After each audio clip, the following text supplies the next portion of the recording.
তো বন্ধু, শুভ সন্ধ্যা। সবাই কেমন আছো? আশা করি খুব ভালো আছো, ভালো থাকবে, সুস্থ থাকবে। তো ঠাকুর ঘরে এসে বসেছি, নিশ্চয়ই দেখতে পাচ্ছ সবাই। এই দেখো ঠাকুর, আর আজকে 14 প্রদীপ জ্বালতে হয়, তো এই দেখো 14 প্রদীপ জ্বেলেছি। তো 14টা প্রদীপ কাদের কাদের ঘরে জ্বেলেছো সেটাও বলবে সবাই। আর আজকে আমাদের ঠাকুর নিয়ে এসেছি, ঠাকুর এনেছি মা কালী মা এসছে। তো উনি নিজেই এসছে, এর একটা ইয়ে আছে, গল্প আছে, পরে ভিডিওটা দেবো।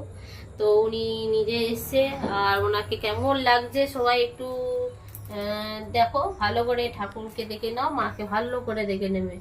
সবাই অবশ্যই কমেন্ট করে জানাবে যে এনাকে কেমন লাগছে আমার মাকে। মা মা ভুল হয়ে গেছে, ক্ষমা করে দাও। কান নাক মোড়া খাচ্ছি, এই মুড়ে মুড়ে নাক কান মুড়ে নিচ্ছি, ক্ষমা করে নিচ্ছি, চেয়ে নিচ্ছি।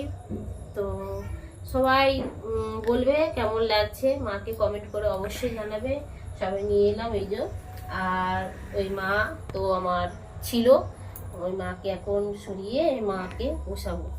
তো আমার এইটা নতুন মা, সবাই এসে গেছে ঘরে, আর পুজো হবে। সবাই কেমন আছো, সবাই কি করছো সবাই জানাবে, আর অবশ্যই কমেন্ট করবে মার জন্য। জয় মা কালী। আজকে কালী মার পুজো, অবশ্য পুজো আজকে না কালকে। আজকে বুধ চতুর্দশী, সবাই 14 প্রদীপ জ্বালছো কিনা সবাই জানাবে। শুভ সন্ধ্যা, ভালো থেকো, সুস্থ থেকো, টাটা।